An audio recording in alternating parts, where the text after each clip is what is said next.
The first time Ralph Ford saw Ruth Bell, she was standing in the middle of the main street of Caldwell, Kansas, on a scorching July afternoon in 1879, with two little girls clinging to her skirts and a look on her face that said she had already survived things that would have broken most people in half.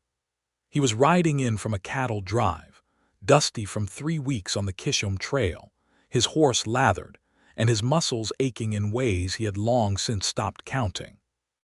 He and the other hands were bringing in the last of a herd belonging to the Double Cross Ranch, and the whole town had paused to watch the cattle funnel down the wide dirt road toward the stock pens.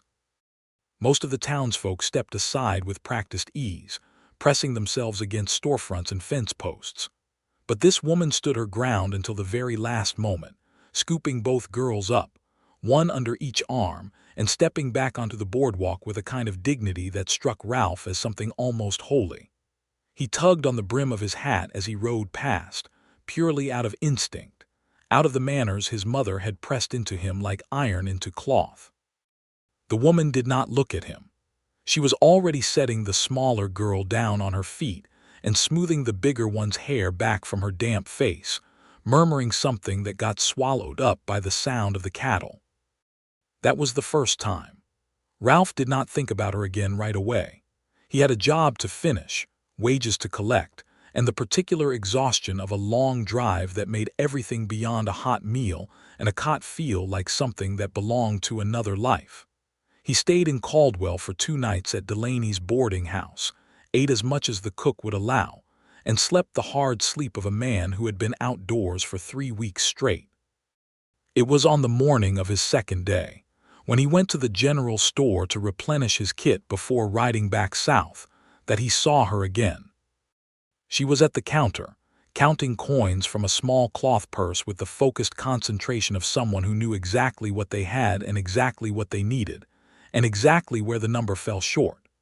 The storekeeper, a barrel-chested man named Orrin Price, was watching her with the expression of someone who had seen this before and had made peace with it in a way that did not especially favor the customer. The 2 little girls stood beside her, one on each side, pressed close to her legs. The older one looked to be about 6 or 7, with a braid half fallen out and dark eyes that moved around the store with a quick, intelligent alertness. The younger one, maybe 4, had her thumb near her mouth and her hair loose and tangled around her face. Both of them were clean but worn, in the way that children are clean when someone has worked very hard to keep them that way despite having very little. Ralph took in the scene from the doorway and then moved to the counter beside them, not making a show of it, just stepping up to look at the tobacco and the bootlaces and the various small necessities lined up beneath the glass. He heard the woman say quietly, "I will have to leave the coffee then, Mr. Price. Just the flour and the salt pork. That leaves you 40 cents short on the flour, Mrs. Bell," Price said, not unkindly but not warmly either. "I know," she said. "I have some eggs I can bring from the farm.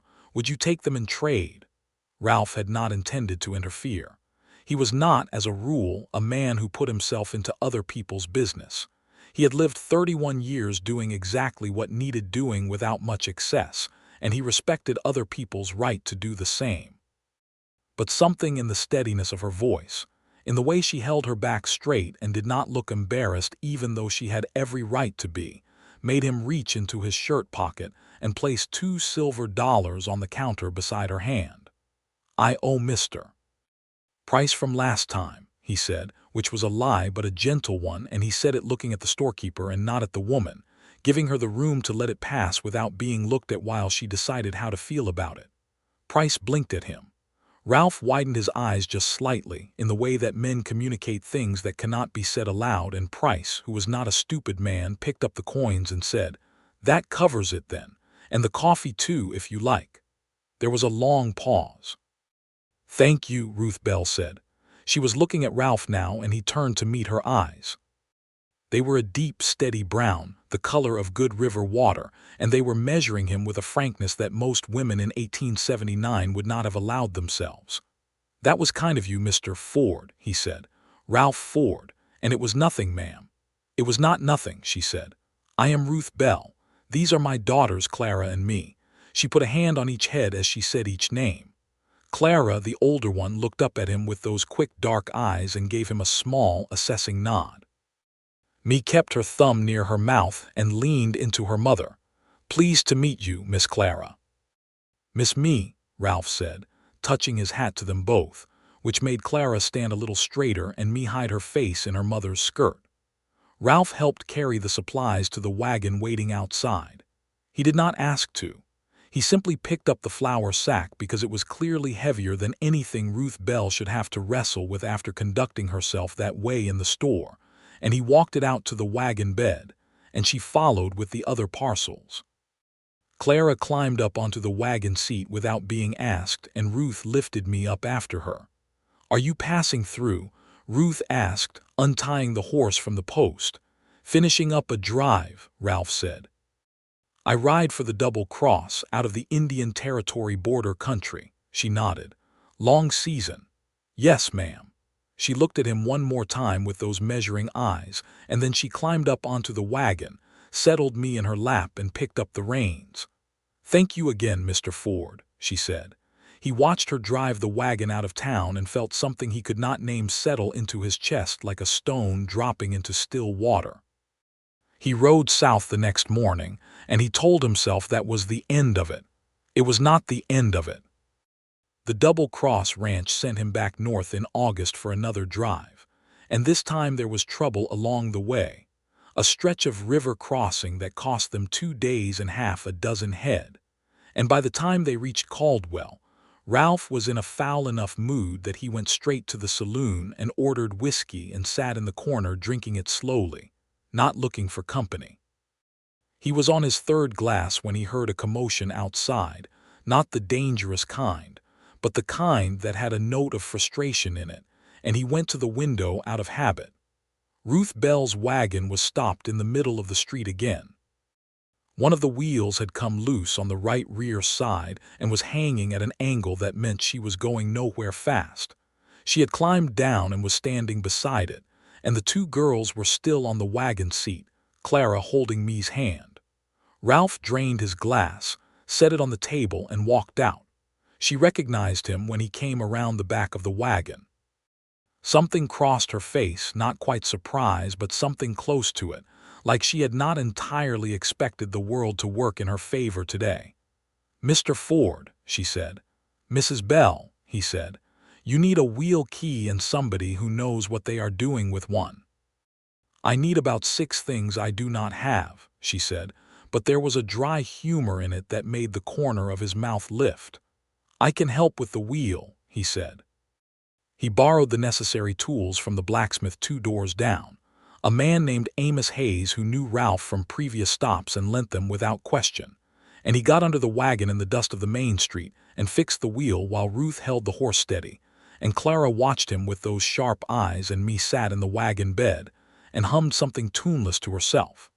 When he was done and stood up and beat the dust from his hat, Clara said, "You are very good at fixing things." "Practice," Ralph said. "Our papa was good at fixing things too," Clara said, with the particular directness of children who have not yet learned to soften the truths that make adults flinch. Ruth did not flinch exactly, but something moved across her face like a cloud moving across open sky, and it was gone before it really arrived. "Thank you, Clara," she said quietly. "Did he pass?" Ralph asked. He asked it plainly and without looking away because he figured Ruth Bell was the kind of woman who respected plain speech more than walking around the edges of things. "2 years ago," she said. "Fever. It took him fast." "I am sorry," Ralph said. She looked at him steadily.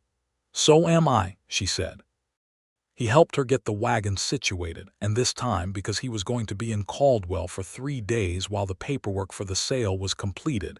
He asked if he might bring the tools back to the blacksmith himself rather than have her wait. And she said yes. And somehow 3 days became longer than 3 days. He found reasons. They were not dishonest reasons. He needed to wait for the paymaster anyway. He needed to have his horse's shoe looked at. He needed, on a Tuesday morning when the weather was fine and the town was quiet, to stop by the small bakery at the end of the main street, where Ruth Bell sometimes sold eggs and occasionally a few pies, and buy a slice of something and drink the coffee that came with it standing at the counter, talking to her about nothing in particular. She told him about her farm, which was about 4 miles outside of Caldwell, a modest piece of ground her husband Thomas had bought with his savings before they married. Good soil, but hard to work with, only a woman and 2 small girls, and sometimes a hired hand when she could afford one, which was not often. She had chickens, a kitchen garden, 2 cows, and a stubbornness that she said she came by honestly, her mother having been the most unmovable woman in all of Elgin, Illinois, which was where she had grown up.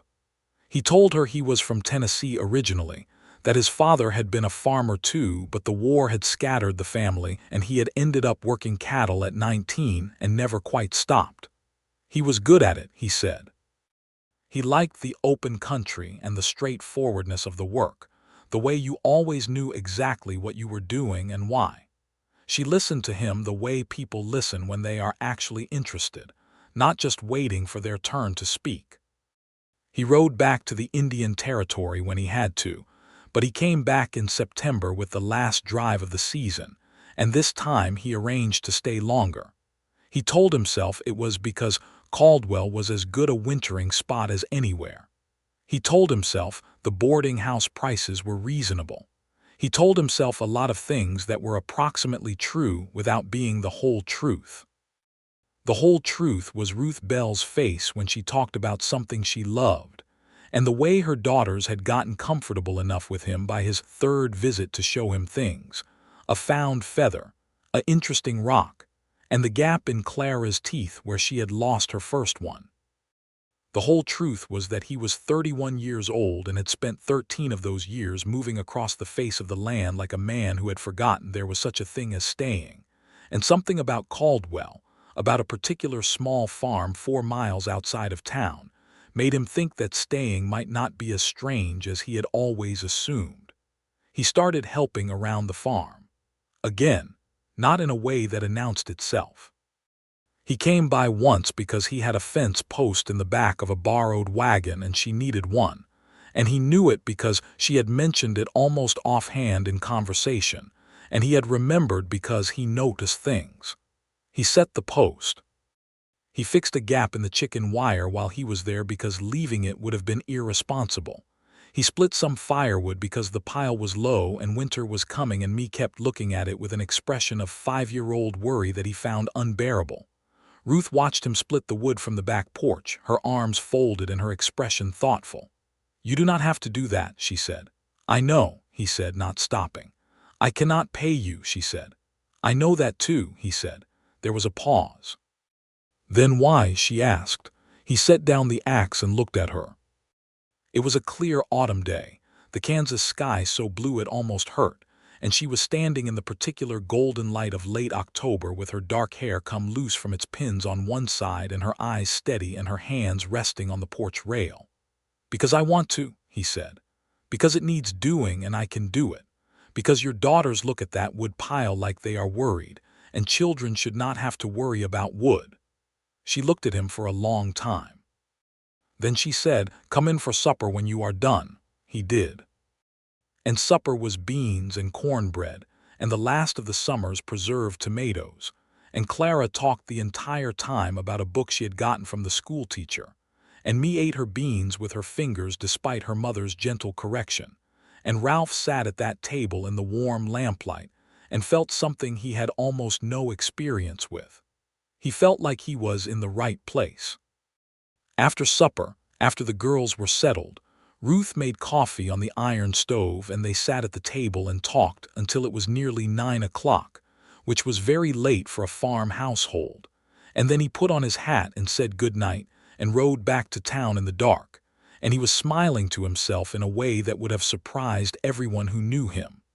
It was November when the hair braiding happened. He had come out to the farm on a Saturday morning to help reinforce the barn wall before the cold really set in, and he arrived to find the yard in a state of minor chaos. Ruth was inside with a sick cow, out in the barn trying to figure out if the animal needed the veterinarian or just rest and warm water.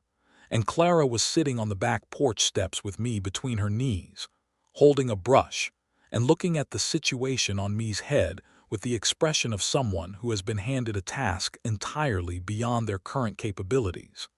Me's hair was a genuine catastrophe.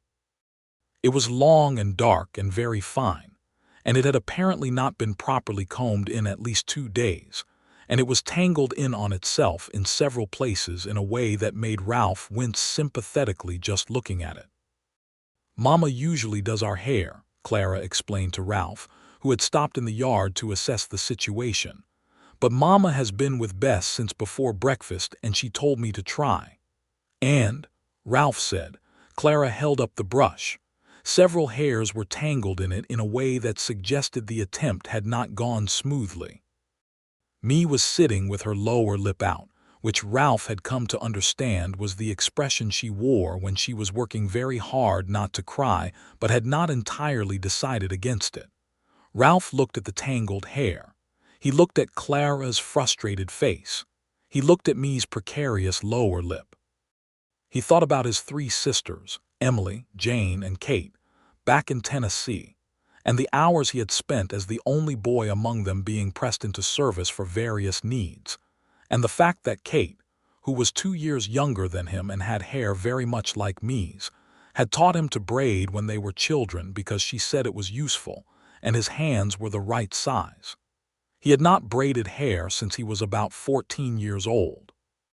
He sat down on the step beside Clara, set down his work gloves, and said, "Give me the brush." Both girls looked at him. "I have 3 sisters," he said. "One of them had hair exactly like me's. I know what I am doing, mostly." Clara handed over the brush with the expression of someone who has nothing left to lose.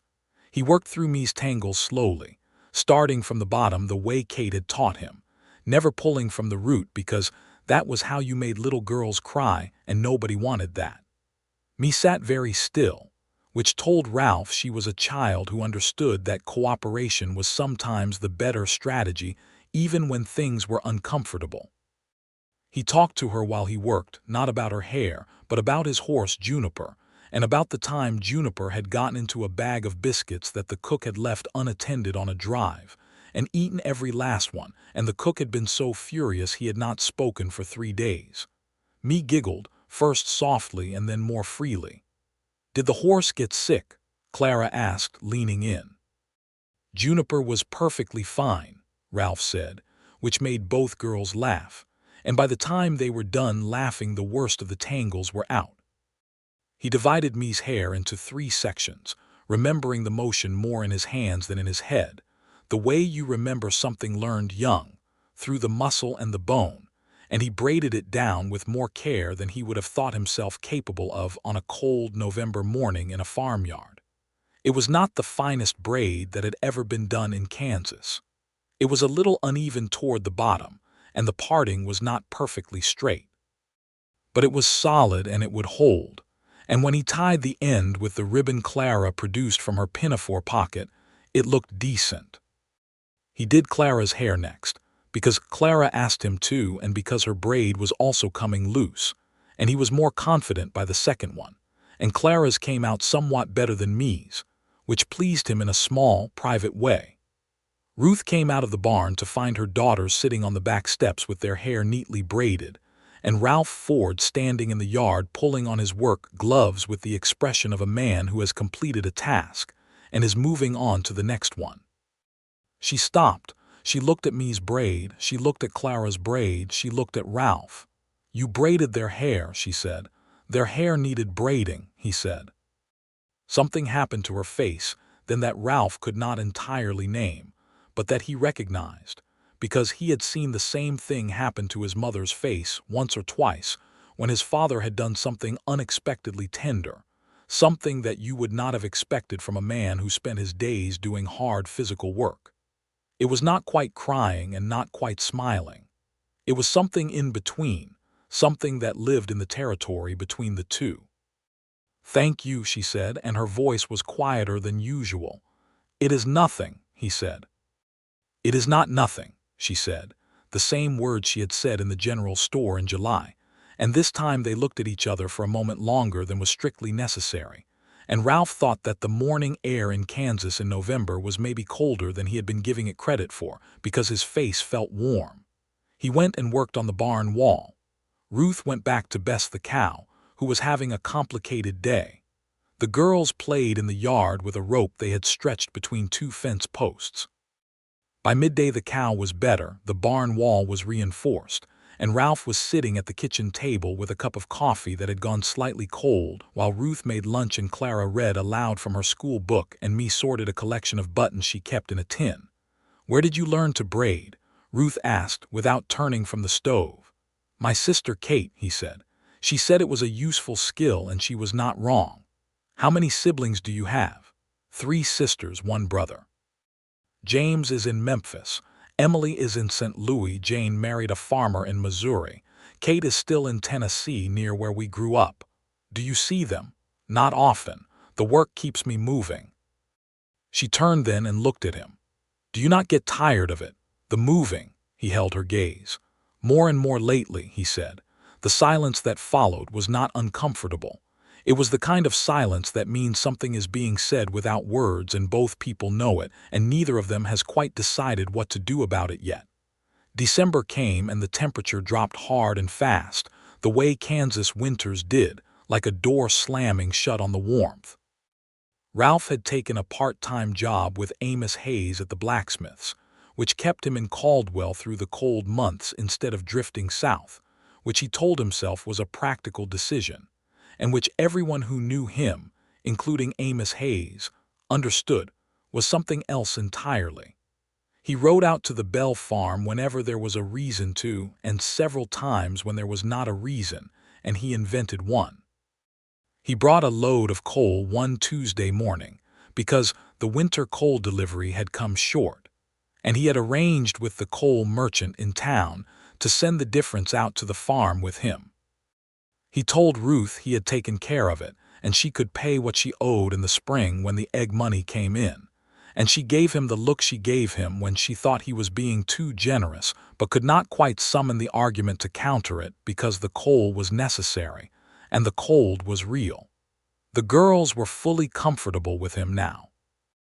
Me, who had been shy for months, had decided somewhere around the time of the hair braiding that Ralph was an acceptable and even desirable feature of her world, and she greeted him by running across the yard and grabbing his hand and telling him whatever important piece of information had most recently accumulated in her small head. Clara had moved past assessing him and into the stage of treating him as a reliable adult, which meant she occasionally came to him with questions that she felt her mother might find worrying, such as whether horses could actually count, which had been the subject of a debate at school, or whether it was possible to die from eating too many dried apricots, which was a more urgent question she had arrived at experimentally. He answered her questions seriously and completely, which she appreciated. Christmas came, which was a modest affair at the Bell farm. Ralph came for dinner and brought a small present for each girl, a book with pictures for Clara and a wooden rabbit that the carpenter in town had made for me, and he brought a small bottle of good vanilla extract for Ruth because he had noticed she liked to bake and vanilla was expensive, and she always used it sparingly. She looked at the bottle for a moment, and then she looked at him in that way she had, that measuring, clear-eyed way, and thanked him with a warmth that he felt in his chest long after he rode home in the dark. January was when things shifted. It was a Sunday afternoon, gray and cold, and Ralph had come by to check on the water pump which had been giving trouble in the freeze. He fixed the pump and then came inside and found Ruth sitting at the kitchen table with a letter in her hands, and an expression he had not seen on her face before, something flat and tired, the way people look when they are dealing with something that has been pressing on them for a long time. He sat down across from her and did not say anything, waiting. After a moment, she put the letter on the table between them. It was from a man named Gerald Pratt, who appeared to be a cousin of her late husband Thomas, and who was writing to inform her that he was making a claim on the farm property based on a debt Thomas had owed him that had never been settled, and that if she could not produce evidence that the debt had been paid, or pay it herself, he would be pursuing the matter through a lawyer in Wichita. The amount was $200. $200 was a significant sum in 1879. For a widow running a small farm with 2 children, it was an enormous sum. "When did this arrive?" Ralph asked. "3 days ago," Ruth said. "I have been trying to think of what to do. Do you have any paperwork? Records of your husband's debts or payments?" "Thomas kept records," she said. "I have his ledger book, but I have not found anything about Gerald Pratt or a debt of this kind." "Would you let me look at it?" She looked at him. "I can read well enough," he said, "and I have dealt with enough cattle business to know how a ledger should look. I might see something you missed." She brought him the ledger book. It was a battered thing, the pages soft with use, Thomas Bell's handwriting filling each page in careful columns.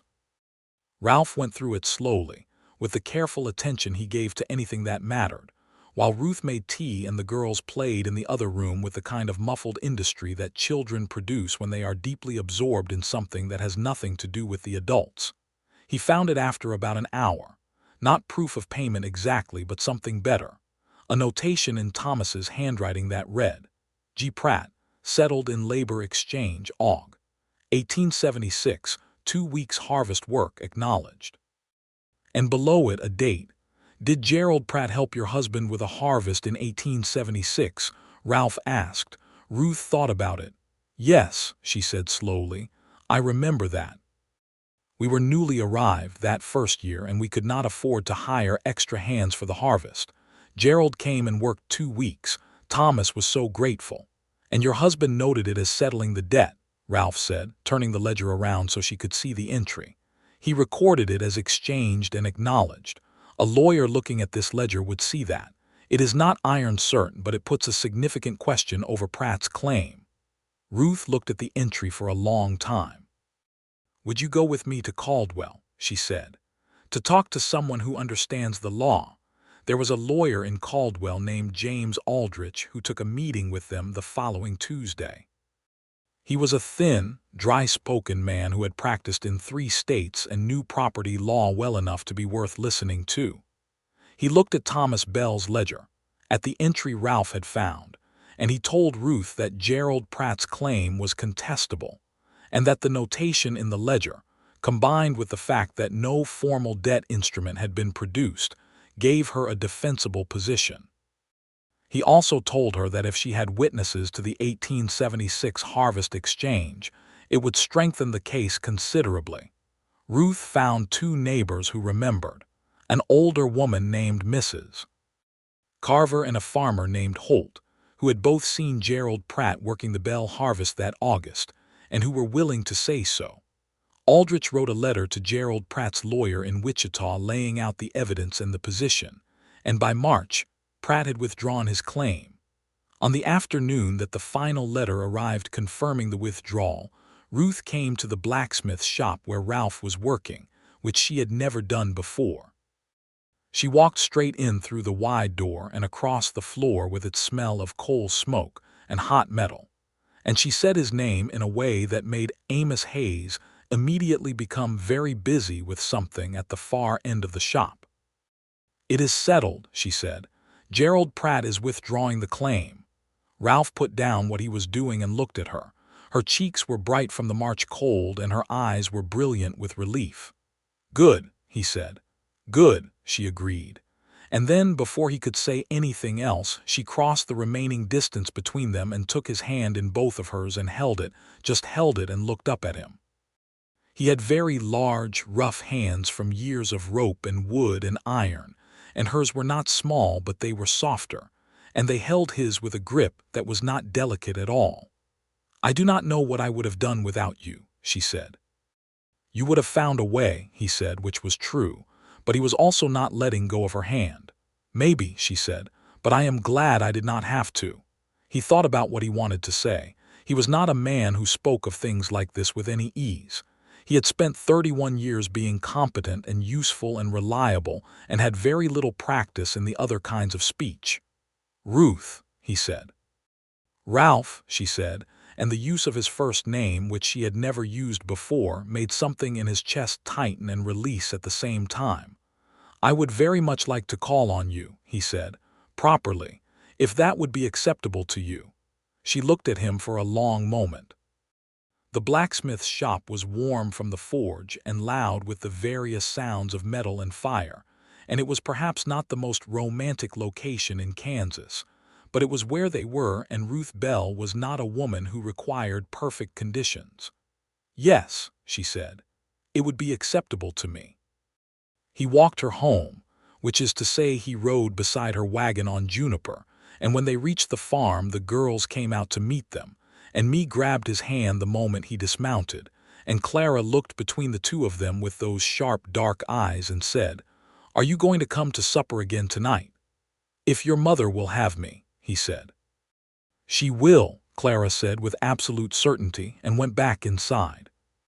Ralph Ford began calling on Ruth Bell properly, which meant he came to the farm on Sunday afternoons and sometimes Tuesday evenings, and he brought things sometimes and sometimes he did not. And they sat together after the girls were in bed and talked for hours about everything and nothing, about the land and the seasons and their families and the books Ruth read and the places Ralph had been, and about Thomas, because Ruth needed to be able to talk about Thomas without it being strange. And Ralph understood that and did not make it strange. Thomas Bell had been a good man, Ruth told him. Not a perfect man, nobody was a perfect man, but a good one, steady and kind and hardworking, and she had loved him the way you love someone you have built a life with, the solid, rooted kind. His death had been fast and terrible, and had left a hole in the shape of the world that she had spent 2 years patching over with work and determination and love for her daughters. "Do you think you could love someone again?" Ralph asked, one April evening when the windows were open and the spring air came in carrying the smell of new grass. She looked at him steadily. "I think I already am," she said.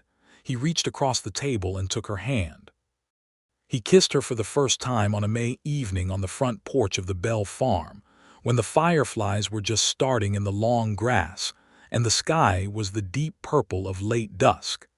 He had been working up to it for weeks, or trying to, and in the end it was not especially planned. They were standing at the porch rail looking out at the darkening field, and she said something that made him laugh, a real laugh, the kind he did not produce easily, and when he looked at her, her face was upturned and lit with the pleasure of having made him laugh, and he kissed her because it was the only sensible thing to do. She kissed him back without hesitation, which was very like her. When they separated, she pressed her hand briefly to his chest and said, "I have been waiting for you to do that for some time." "I am sorry it took so long," he said. "Do not be sorry," she said. "Just do not wait so long next time." He proposed in June. He did it properly on a Sunday afternoon, and he had talked to Clara first because Clara was old enough to have opinions and he respected her enough to ask them. Clara had looked at him with those impossibly assessing eyes and said, "Do you love my mother?" And he had said yes. And she had said, "Will you take care of me and me too?" And he had said with absolute certainty yes. And Clara had thought about it for about 5 seconds and said, "Then I think you should ask her." He proposed in the kitchen, which was where most things of importance happened in the Bell household, and Ruth said yes before he finished the sentence, and then she laughed at herself for that and said yes more formally, and he laughed too, and me, who had been pretending to sleep in the other room and had clearly been listening the whole time, came running in and said she wanted to know if she could be a flower girl, which she had learned about from Mrs. Carver's granddaughter's wedding in April. They were married in September of 1879 in the small white church in Caldwell, on a warm Saturday morning with a blue sky that could have been painted specifically for the occasion. Ruth wore a dress that had belonged to her mother and that she had altered herself, a soft ivory with blue trim that made her eyes look even more intensely brown than usual. Her hair was up, elaborately pinned, and she looked like the most beautiful thing Ralph had ever seen, which he told her afterward, and she told him he was biased. And he said yes, deliberately and without apology. Clara was indeed a flower girl, a role she performed with the seriousness of a general conducting a campaign. Me was supposed to be a flower girl too, but halfway down the aisle she decided she would rather hold Ralph's hand, which she did, and he walked her to the altar alongside him, and there was not a dry eye in the church. Amos Hayes was his best man. Ruth's friend and neighbor Margaret Holt stood with her. James Aldrich, the lawyer, came because he felt he had a small part in why this wedding was happening. The Reverend Clark conducted the ceremony with the brisk warmth of a man who genuinely liked seeing two people make a go of it together. When Ralph said his vows, he looked at Ruth the entire time, and she looked back at him, and the words felt like things that had already been true for a while and were simply being said out loud. They kissed under the September sky, and the small congregation cheered, and me said, "Hooray!" in a voice that was much too loud for a church, and Clara took me's hand and they both beamed. And Ralph Ford, who had ridden cattle trails for 13 years through 5 territories and had never stopped anywhere longer than a season, felt the ground under his feet in a way he never had before. Solid. Real. His. They settled into the farm together that autumn, which was not always easy because settling is never easy when two people have lived separately and have their habits and their ways. And Ralph had spent so long moving that the act of staying in one place was something he had to consciously choose every morning for a while, not because he wanted to leave, but because the habit of motion was so deeply laid in him. Ruth was patient with the parts of him that were still adjusting and direct with the parts that needed to be spoken to plainly, which he came to understand was exactly what he needed. He was used to being competent. He was not used to being known, and there was a difference between those two things that she helped him learn. He took over more of the farm work formally, expanding the vegetable garden in the spring of 1880 and adding 2 more cows, which meant they were producing enough milk to sell a portion in town. He kept his connection to the blacksmith's shop through the winter months, not because they desperately needed the income, though it helped, but because he liked the work and Amos liked having him, and Ruth encouraged him to keep things that were his, separate from the farm and the family, because she was wise enough to know that a man who has been his own person for 31 years needs to remain a person even when he becomes a husband. He braided the girl's hair every morning he was home, which was most mornings. He had gotten considerably better at it by February of 1880. Clara, who had high standards in these matters, told him in January that his braids were officially good, which was the closest she came to a compliment about anything she had not directly requested. Me, who was 5 now, liked to instruct him while he braided, telling him which ribbon she wanted and whether she would like 1 braid or 2, a process that Ruth watched from across the kitchen with the expression of a woman who has had something she needed very much arrive in a way she had not expected and is still not quite used to the beauty of it. Ruth became pregnant in the winter of 1880, which they had hoped for but had not taken for granted, given that nothing in life was guaranteed. She told him on a cold February morning before the girls were awake, sitting across from him at the kitchen table in the half-light before dawn, and when she said the words he set down his coffee cup very carefully and looked at her, and his face did something she had not seen it do before. It cracked open a little, right there in the February gray, and she saw what was underneath, which was a kind of joy so pure and raw it was almost difficult to look at directly. He came around the table and knelt beside her chair and held her hands and did not say anything for a moment, and then he said, "Are you well? Are you feeling well?" "I am feeling very well," she said. "Good," he said. "Good."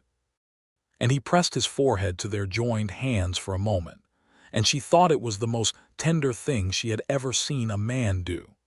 Clara took the news of a coming sibling with the pragmatic interest she applied to most things, asking practical questions about where the baby would sleep and whether she would be expected to help with it.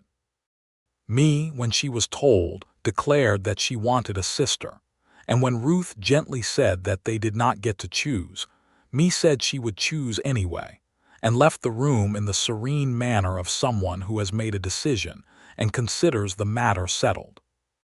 The summer of 1880 was hot and dry, the way Kansas summers were, and Ruth was large and uncomfortable by August. But she was also, as she told Ralph, fine, and she said fine in the particular tone that meant she had assessed the situation and found it manageable and did not want to be fussed at. He fussed at her anyway, not obviously, but in the way he had developed, making sure water was always near her, adjusting things so she did not have to lift what she should not be lifting, sitting with her in the evenings with her feet in his lap because she said it helped with the swelling. The baby arrived in late September on a cool, clear night, with Mrs. Carver serving as the midwife she had been for half the county for 20 years. Ralph waited in the kitchen with his daughters, Clara steady and wide-eyed and me asleep on the bench with her head in his lap, and he heard the sounds that he had been told to expect and some he had not, and when the baby's cry came through the bedroom door he closed his eyes for a moment and felt the world reorganize itself slightly. Mrs. Carver came out after a little while and said, "Mr. Ford, you have a son." A son. He sat with that for a moment, the word of it, and then he lifted me carefully from his lap without waking her, and settled her on the bench and went to the bedroom door and knocked quietly. "Come in," Ruth said, and her voice was tired and low and absolutely itself. She was sitting up in the bed, pale and worn and extraordinary with the baby in her arms. The baby was red-faced and had a remarkable amount of dark hair and was making a small sound that was not quite crying and not quite anything else. Ralph sat on the edge of the bed and looked at his son, and then at his wife, and then at his son again. "Hello," he said to both of them. "He is healthy," Ruth said. "Mrs. Carver says he is perfectly healthy." "He is beautiful," Ralph said, which surprised him, the sureness of it.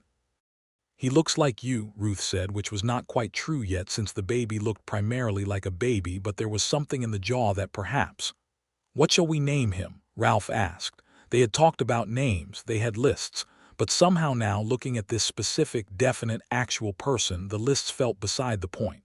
"Thomas," Ruth said, "if you do not mind, Thomas Ralph Ford." He looked at her. He thought about Thomas Bell, who had been a good man and who had loved this woman and whose daughters were sleeping in the next room. He thought about what it meant to honor that and about what it meant to carry something forward. "I do not mind," he said. "I am glad." They named him Thomas Ralph Ford, and they called him Tom, and he was small and loud and had the Ford jaw and the Bell eyes, and Clara loved him with a fierceness that occasionally alarmed the baby himself. And me spent the first week occasionally forgetting she had asked for a sister, and then remembering and making a face, and then within about 10 days deciding that Tom was acceptable after all because he was small and warm and made interesting faces when he sneezed. By Tom's first birthday in September of 1881, the Bell farm, which was now the Ford farm in the county records, though Ruth kept Bell as her name as well for reasons she did not have to explain, and Ralph never asked her to, had grown in the way that things grow when two people work toward them together. They had added a room to the house, which Ralph and Amos Hayes and a neighboring farmer named Denny Walker had built over 3 weekends in the spring, a proper addition with good windows and a plank floor. They had 4 cows now instead of 2, and a horse for Ruth to ride rather than always relying on the wagon, a gray mare she named Pearl, because she said the horse was elegant and deserved an elegant name. Ralph had left the blacksmith's work and was farming full-time now, and he had also taken on some of the work of breaking horses for local ranchers, a skill he had built up over years on the trail, and which paid well enough and kept him connected to the kind of work that used his body the way the cattle drives had. He was good at it, which was not surprising. He had always been good with horses. The horses in the county seemed to understand this about him, and generally extended the courtesy of not making things harder than they had to be. Clara started secondary school in 1882, boarding in Caldwell during the week and coming home for weekends, which was the arrangement for farm families whose children attended the school in town. She was 12 by then, serious and bright and already talking about being a teacher, which Ruth thought was wonderful and Ralph thought suited her exactly because there was nobody in the Ford household who enjoyed explaining things more than Clara, except possibly Ralph himself. Me, at 7, was in the primary school and was a different sort of student altogether, interested in everything at once and unable to be still for very long but possessed of a curiosity so genuine and wide that her teacher, Miss Harriet Dove, told Ruth she had rarely seen a child so interested in the world. Me wanted to know how everything worked and why, and she asked questions continuously, and Ralph was her primary source because he answered without running out of patience, which was a form of love he expressed very naturally. Tom, at 2 and then 3, was a force of nature in miniature. He was a large, sturdy, cheerful child with Ralph's quiet stubbornness and Ruth's ability to make anyone within range feel seen. He followed Ralph around the farm at every opportunity and called the cows by names he had invented for them, none of which matched what Ruth called them, and maintained his names with immovable conviction. Ruth became pregnant again in 1883, which they were glad about, and this time the news was greeted with Tom, now 3, declaring loudly that he wanted a brother, and me, now 8, reversing her previous position and declaring that she now wanted a baby sister, and Clara, home for the weekend, reading a book in the corner and occasionally offering the opinion that what mattered was that it was healthy. It was a boy again. They named him William, and they called him Will, and he arrived in January of 1884, in the middle of a Kansas blizzard that made the whole proceedings more dramatic than strictly necessary, with Ralph having to ride hard into town for Mrs. Carver in the snow and getting back with about 20 minutes to spare. Will was born loud and remained loud, with an opinion about everything from the start, and Tom, now 4, regarded him with a mixture of jealousy and fascination that gradually, over the course of the first year, resolved itself firmly into affection. The farm in 1885 was a busy, full, loud, warm place.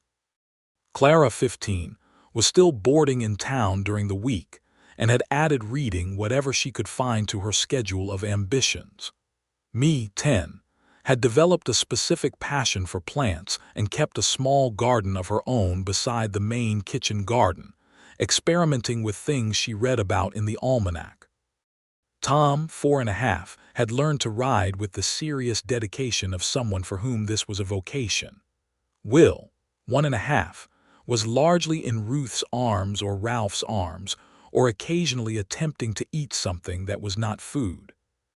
On a Saturday in April of 1885, Ralph was sitting on the back porch with Will asleep on his chest, and Tom playing in the yard with a wooden horse Ralph had made him over the winter, and me was in her garden, and the sound of Clara's wagon coming up the road from town could be heard in the distance, and Ruth came out and sat in the chair beside him and rested her hand on his arm and looked out at the farm.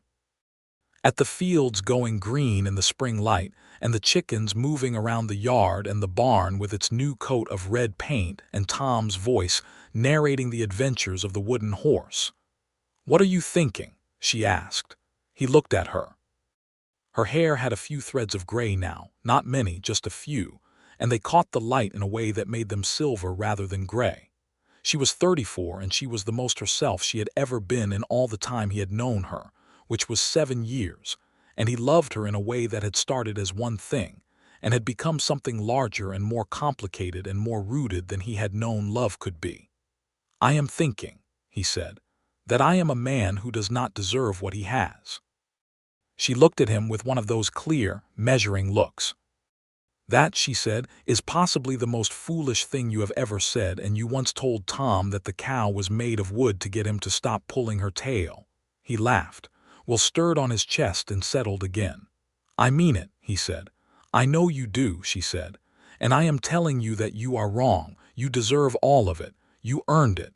You showed up, Ralph. You showed up every single time, from that first morning in Price's store to last Tuesday when Me's garden got flooded and you spent 2 hours helping her replant it in the rain. You showed up. He looked at her for a long moment. So did you, he said. We showed up for each other, she said. That is how it works. He reached across and took her hand, which was warm from the spring sun, and they sat like that while Will slept and Tom played, and Me's garden came back to life in the good Kansas soil.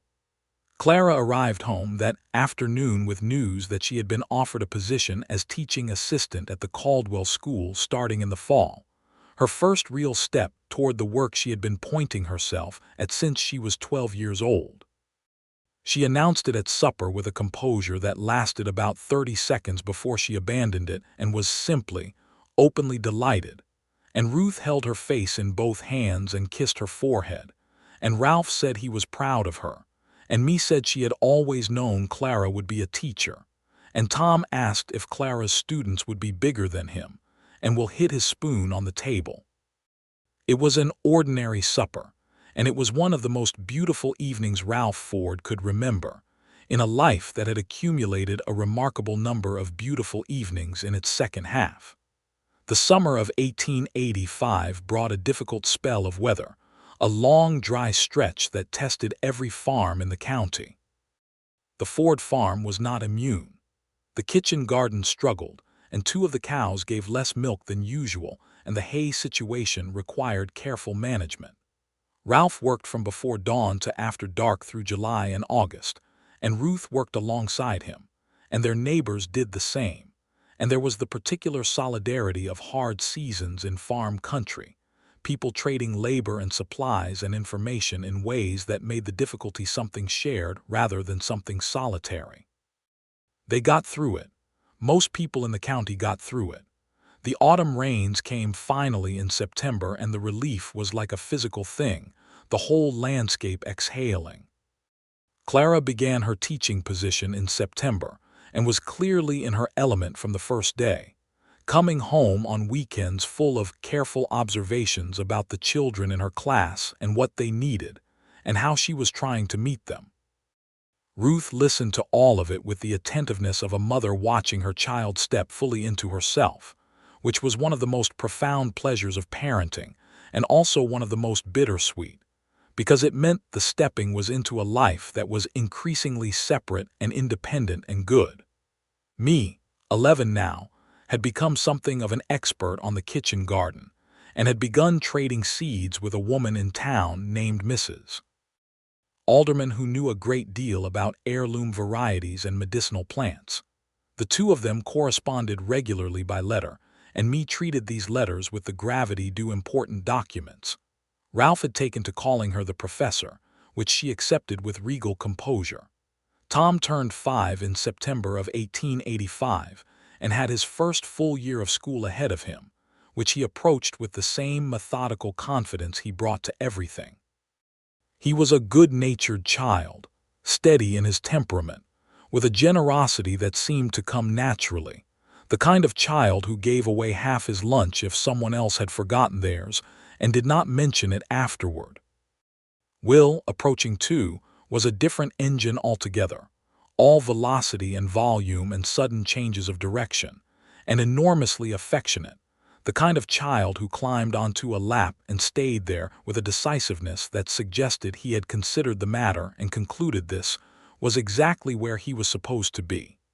In the winter of 1885, Ralph made a decision that had been forming in him for a while. He had been corresponding with his sister Kate in Tennessee since his marriage, more regularly than he had in years, and Kate had written to him that spring to say she was widowed now and thinking about moving west, that her children were grown, and she had always wanted to see the country Ralph described in his letters. He talked to Ruth about it. He told her he would like to invite Kate to come and stay, to see whether she liked Kansas, with the possibility of helping them find her a small place nearby if she wanted to settle. Ruth had thought about it for exactly as long as it took her to consider whether there was a good reason to say no, and finding no good reason, said yes. She also said she had been wanting to meet Kate for 6 years, having heard a great deal about her, and that anyone who had taught a 14-year-old boy to braid hair had an open invitation at this farm. Kate Ford arrived in April of 1886 on the train from St. Louis, which was the nearest she had got to Caldwell in 40 years of life. She was a small, compact, gray-eyed woman with Ralph's jaw and a laugh that arrived unexpectedly and was completely infectious.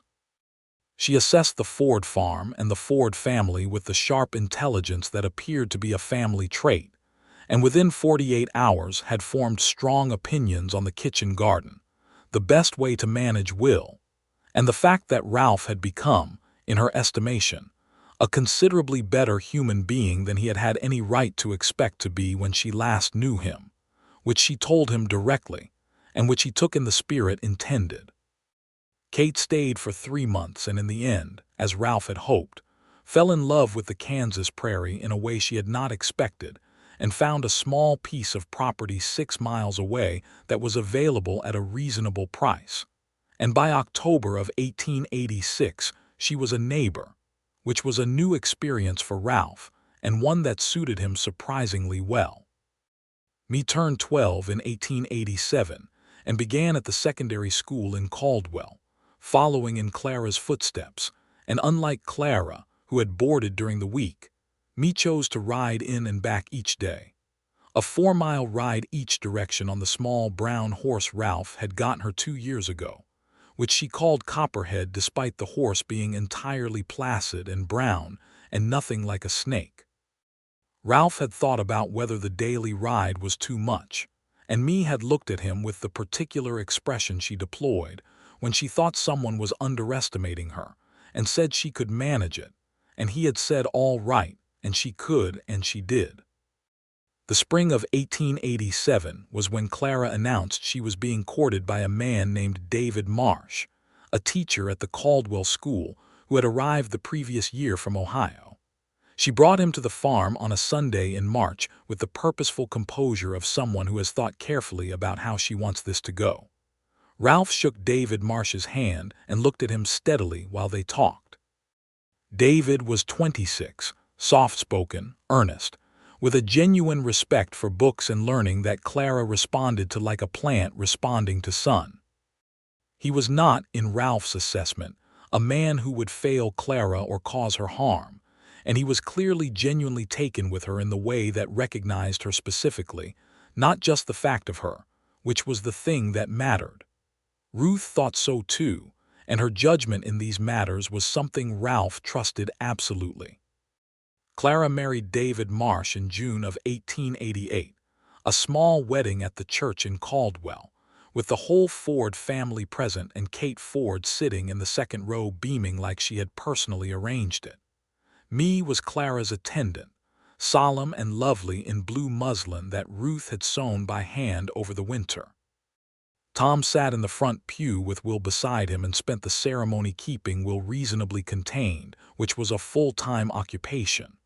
Ralph walked Clara down the aisle because she had asked him to, and when she had asked him about a month before she had said, "You have been my father in every way that has counted. I would like you to do this." And he had been unable to speak for a moment, and then he had said yes, and that was that.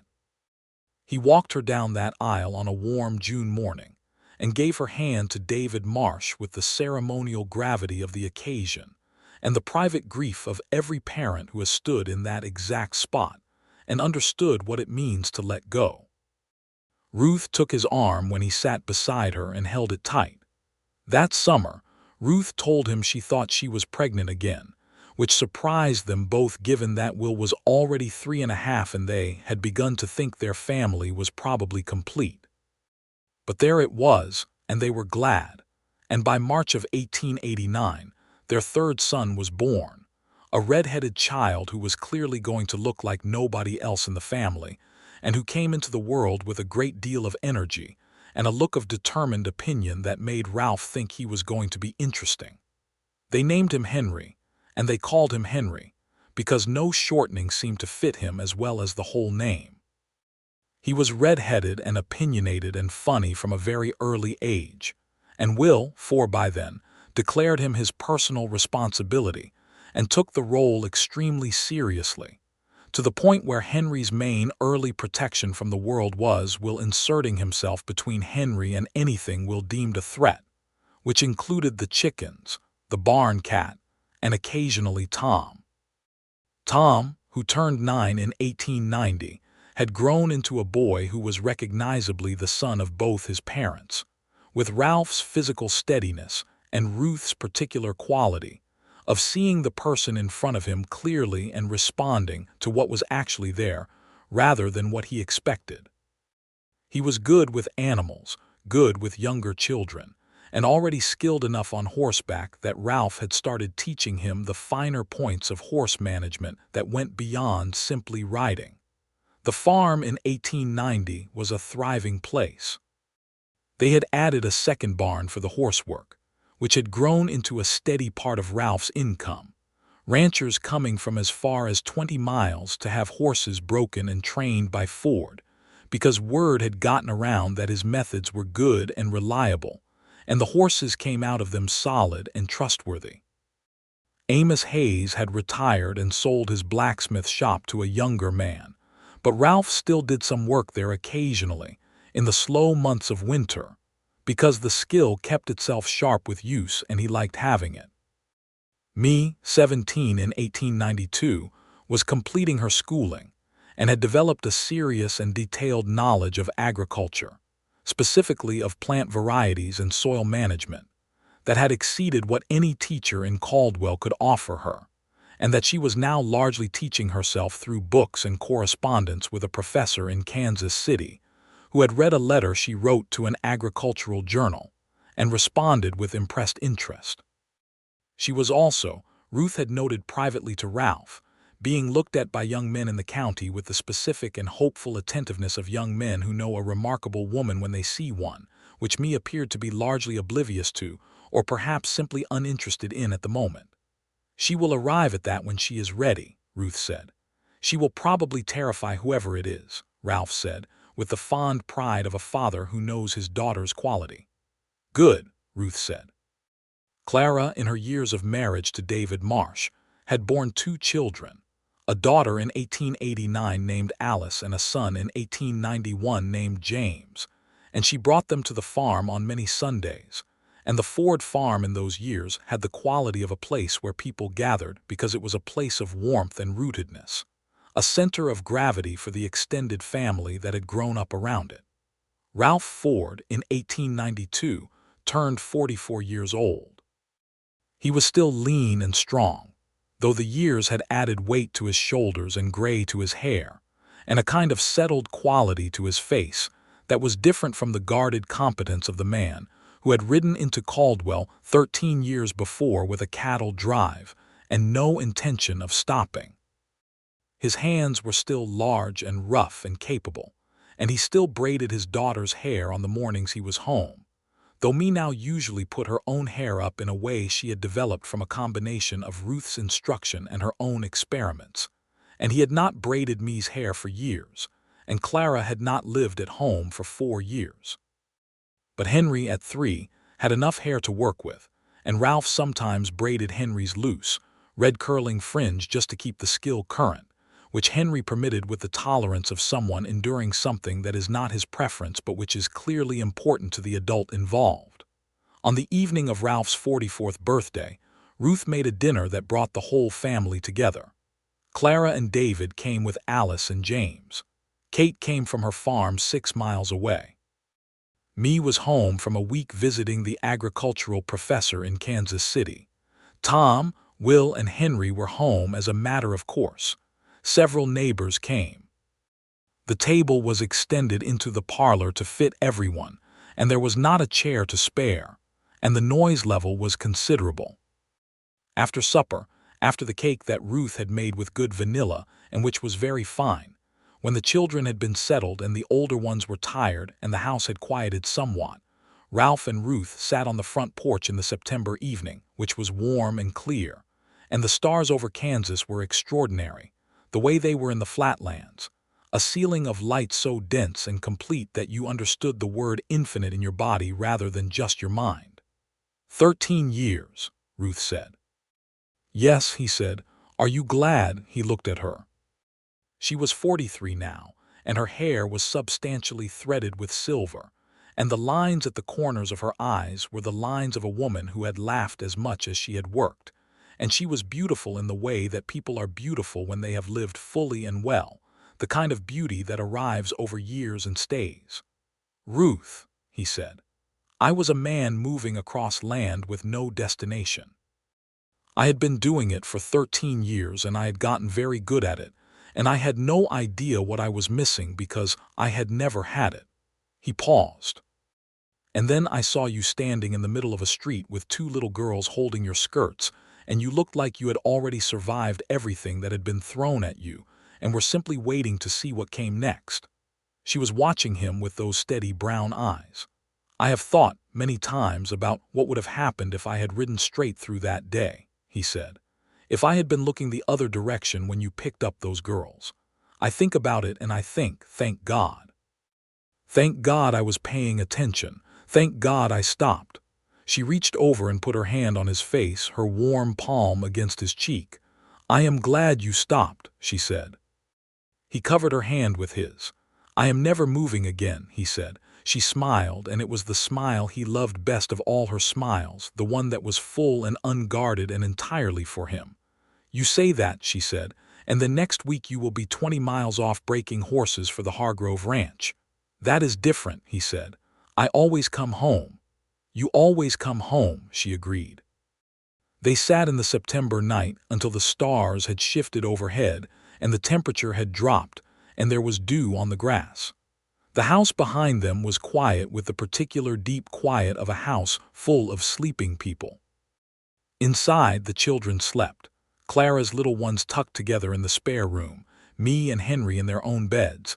Tom stretched long as a young tree, Will curled compact as he always was.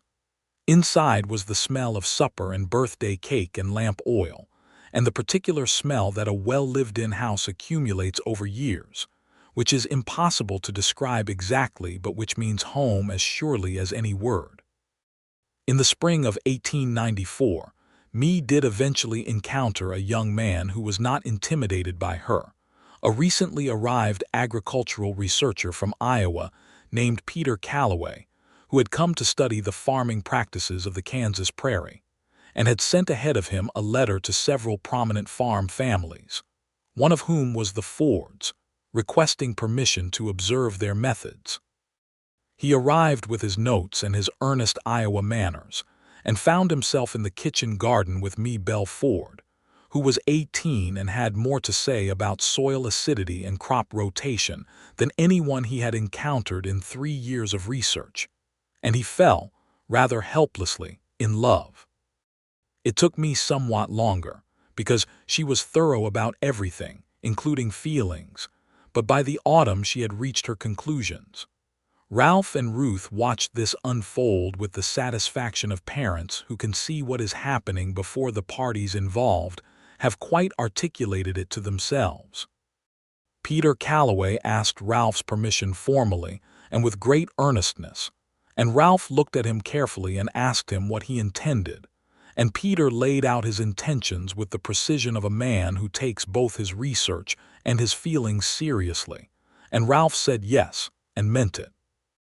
Me and Peter were married in a small ceremony in October of 1895, me being 19 now and Peter 24, and me wore a dress in the green of her garden and looked exactly like herself, which was radiant, and Peter looked like a man who cannot entirely believe his luck.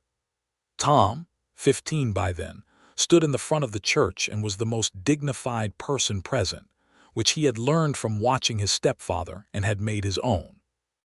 Will, 11 and still characterized by volume and velocity, cried at the wedding, which surprised everyone including Will, and he recovered by declaring loudly that he was not crying but had something in both eyes simultaneously, and Henry, 6 and red-headed and impossible, said, both eyes at the same time, in a tone of scientific inquiry that made the back pew dissolve into quiet laughter. Ralph stood at the church door afterward and watched me and Peter walk out into the October sun, and felt the same thing he had felt at Clara's wedding, that bittersweet opening of love that happens when the person you helped grow walks into their own life. And then Ruth was beside him, her arm through his, and he felt her lean slightly into his shoulder, and the bittersweet resolved into something steadier. He braided Me's hair one more time, the morning of her wedding, because she asked him to, because she said she wanted it, one French braid that Ruth had shown him years before, and that he had practiced enough times now to do beautifully. He sat on the edge of Me's bed in the morning light and worked through her dark hair, which was long now, and very fine, the same as it had been when she was 4 years old on the back porch steps with Clara trying to help and getting nowhere. He braided it carefully and well, and when he was done Me turned and looked at him and her eyes were bright. "Do you remember the first time you did this?" she asked. "Perfectly," he said. "I remember too," she said. "I remember you telling me about Juniper eating the biscuits and thinking this man is very kind, and I was 4 years old and I already knew." He held her face for a moment the way a father holds a child's face with both hands just briefly. "Be happy," he said. "I will," she said. The years after were good years, the kind that do not announce themselves in advance as the best of your life, but that you recognize as such when you are inside them, by the quality of the light and the weight of the days.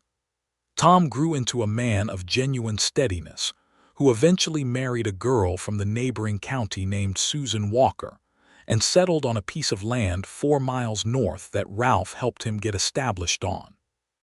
Will, who remained loud and affectionate and eventually very funny, went east for several years and then came back, which had been Ralph's private prediction, and settled back in Caldwell, where he worked first for the newspaper, and eventually started a small printing business that did well enough.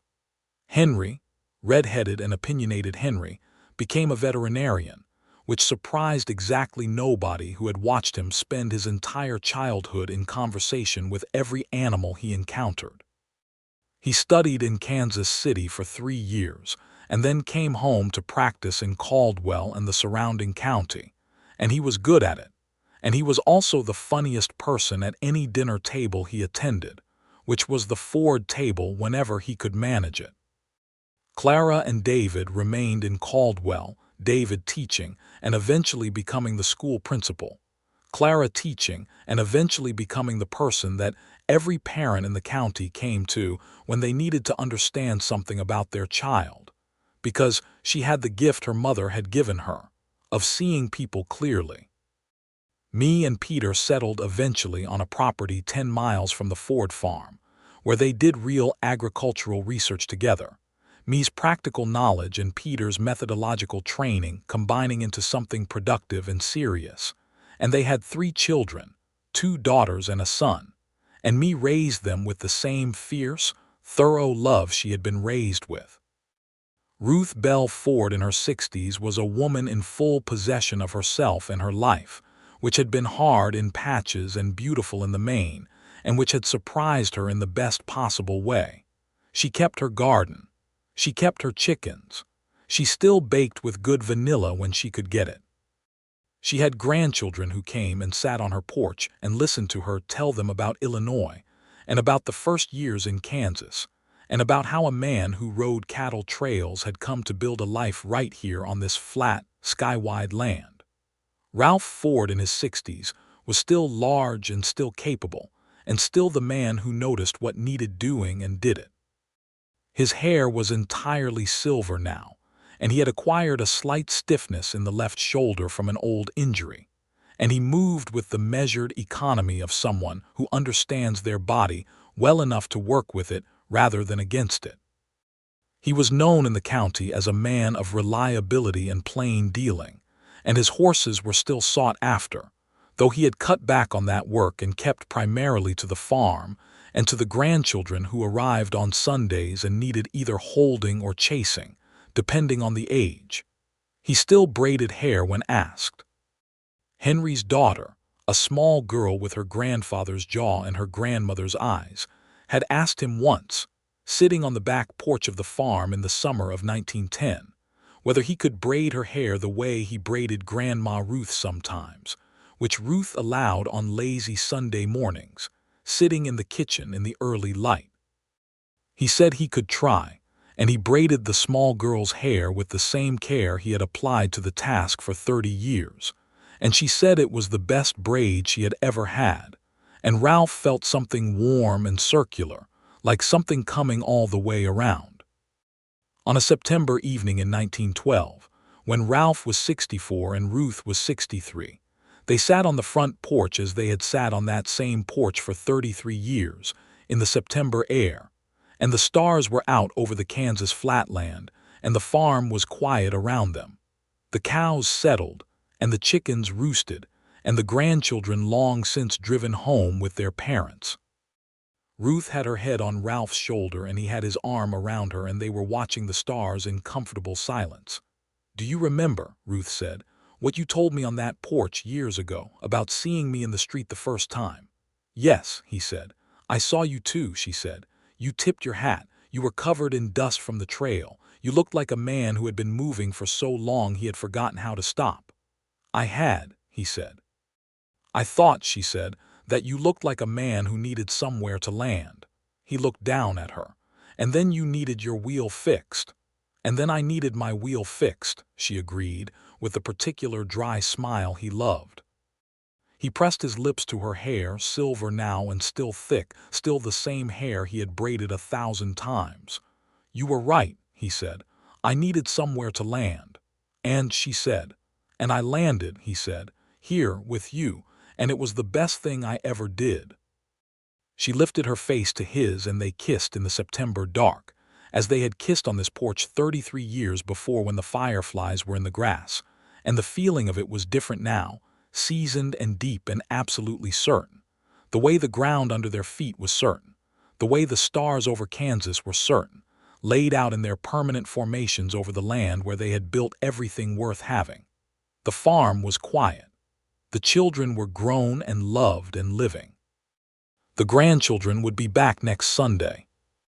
The kitchen still smelled of good baking, and the parlor still had the books that Ruth read and reread, and the braided rug Me had made them for their 25th anniversary, and the photographs on the mantel. Their wedding, Clara's wedding, Me's wedding, Tom on his horse at 16, Will at the printing press he was so proud of, Henry with his veterinary bag, standing next to a horse that appeared to be tolerating him with extreme patience. And in the morning, Ruth would braid her own hair as she always did, neat and practical, and Ralph would drink his coffee at the kitchen table watching her do it.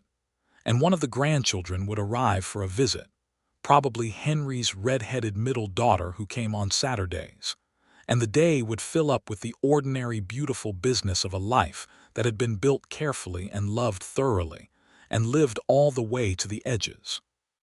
Ralph Ford had learned to braid hair because Ruth Bell's daughters had no one else to do it for them. He had done it on a cold November morning in a farmyard, out of memory and out of kindness, and out of a love that had not yet named itself but had already begun. And the braiding had become a thread that ran through everything that followed, through the years and the seasons and the children and the grandchildren, and the slow, good accumulation of a life lived in one place with one person. He would not change a single strand of it.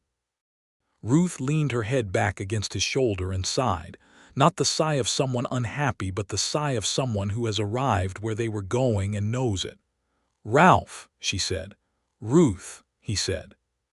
They stayed there until the night deepened and the stars crossed their slow arc overhead, and the September air turned cool enough to drive them inside, where the house was warm and the lamp was low and the bed was their own, had been their own for 33 years, and where they would sleep as they had slept for 33 years, one turning when the other turned, two people so accustomed to each other's presence that absence, even briefly, was a thing that registered in the body.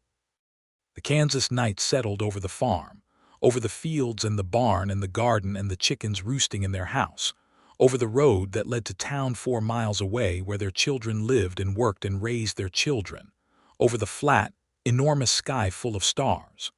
Ralph Ford closed the door of the house behind them, and the lamp glowed in the window, and the night was full of crickets and the low sound of the wind over the grass, and everything was exactly as it should be, closed and complete and full.